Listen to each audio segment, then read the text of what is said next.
ભારતે વોટિંગમાંથી બહિષ્કાર કર્યો છે, પરંતુ આખરે પાકિસ્તાનને લોન મળી ગઈ છે. નમસ્કાર.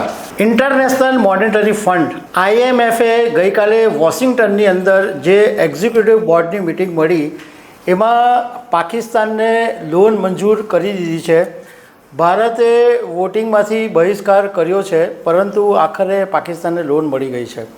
તો આના વિશે તમારી સાથે વાત કરીશ. મારું નામ રાજેશ શાહ છે અને તમે જોઈ રહ્યા છો ગુજરાતના સૌથી મોટા ડિજિટલ ન્યૂઝ પ્લેટફોર્મ ખબરછે.com. ઇન્ટરનેશનલ મોનેટરી ફંડની એક્ઝિક્યુટિવ બોર્ડની મિટિંગ શુક્રવારે વોશિંગ્ટનની અંદર મળી અને પાકિસ્તાનને ક્લાઇમેટ રેઝિલિયન્સ લોન પ્રોગ્રામ હેઠળ $1.4 બિલિયન એટલે ભારતીય રૂપિયામાં વાત કરીએ તો 12,000 કરોડ રૂપિયાની લોન મંજૂર કરી દેવામાં આવી છે. સાથે જ જે પાકિસ્તાનને અગાઉ એક્સટેન્ડેડ ફંડ ફેસિલિટી જે EFF પ્રોગ્રામ હેઠળ જે $7 બિલિયન મંજૂર કરવામાં આવેલા હતા, એટલે 7 બિલિયન એટલે ભારતીય રૂપિયામાં વાત કરીએ તો 60,000 કરોડ રૂપિયાની રકમ થાય. તો એ જે ફંડ અગાઉ મંજૂર કરેલું હતું એની પહેલી જે સમીક્ષા છે એને મંજૂરી આપવામાં આવી અને એના હેઠળ હવે પાકિસ્તાનને $1 બિલિયન એટલે કે 8,542 કરોડ રૂપિયા મળશે. એટલે આમ જોવા જઈએ તો પાકિસ્તાનને અત્યારે 20,000 કરોડ રૂપિયા મળવાના છે. આ જે પાકિસ્તાનને અત્યાર સુધીમાં આ જે $7 બિલિયન EFF હેઠળ જે લોન મંજૂર કરવામાં આવેલી હતી એના 2 હપ્તા ડિસ્બર્સમેન્ટ કરી દેવામાં આવ્યા.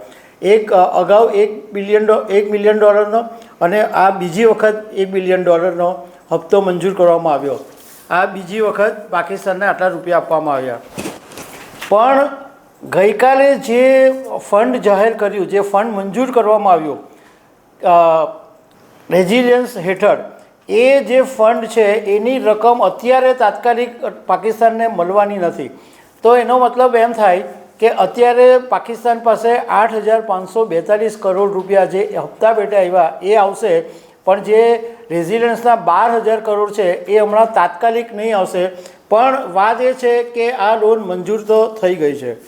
હવે ભારતે પાકિસ્તાનને IMF લોન નહીં આપે એનો બહુ સખત વિરોધ કર્યો અને ભારતે સતત એવી રજૂઆત કરી કે પાકિસ્તાન આ જે એને ફંડ મળી રહ્યું છે એનો ખોટો ઉપયોગ કરી રહ્યું છે, સાચા રસ્તે ઉપયોગ નથી કરી રહ્યું, એવું ભારતે સતત રજૂઆત કરી. હવે IMFએ અત્યાર સુધીમાં એટલે 35 વર્ષની અંદર 28 વખત પાકિસ્તાનને લોન આપી છે અને છેલ્લા 5 વર્ષની અંદર 4 જુદા જુદા પ્રોગ્રામ હેઠળ પાકિસ્તાનને ફંડ મળ્યું છે.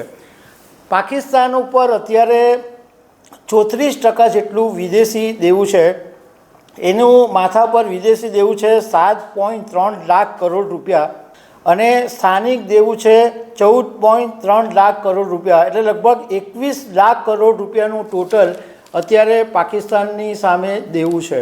હવે તમને થોડી સાથે સાથે IMF વિશે પણ માહિતી આપી દઉં તો IMF એક આંતરરાષ્ટ્રીય સંસ્થા છે. એનું કામ જે દુનિયાભરના દેશો છે એને આર્થિક મદદ કરવાનું છે, સલાહ આપવાનું છે અને અર્થવ્યવસ્થા પર નજર રાખવાનું આ કામ છે. આ સંસ્થાની જે કોર ટીમ હોય છે એને એક્ઝિક્યુટિવ બોર્ડ કહેવામાં આવે છે અને આ ટીમ કયા દેશોને લોન આપવી એ નક્કી કરવાનું કામ કરે છે અને એની અંદર ટોટલ 24 સભ્યો હોય છે. દરેક સભ્ય કોઈ પણ એક દેશનો પ્રતિનિધિત્વ અથવા કોઈ એક ગ્રુપનું પ્રતિનિધિત્વ કરે છે અને આ જે એક્ઝિક્યુટિવ બોર્ડ છે એમાં ભારત એક સ્વતંત્ર પ્રતિનિધિ તરીકે હાજર હોય છે. ભારત આ બેઠકની અંદર હાજર રહ્યું પણ એ વોટિંગ કર્યા વગર ભારત આમાંથી બહાર નીકળી ગયું હતું. જોકે આની અંદર એક એવી સિસ્ટમ છે કે તમારે આની અંદર કાં તો વોટ કરવો અથવા તમારે ગેરહાજર રહેવું. તમે હાજર નહીં રહો એ જ 2 સિસ્ટમ છે. તમે વિરુદ્ધની અંદર મતદાન કરવાની આની અંદર કોઈ જોગવાઈ નથી. તો દર્શક મિત્રો, આવી અનેક વાતો સાથે અમે તમને મળતા રહીશું. Thank you very much.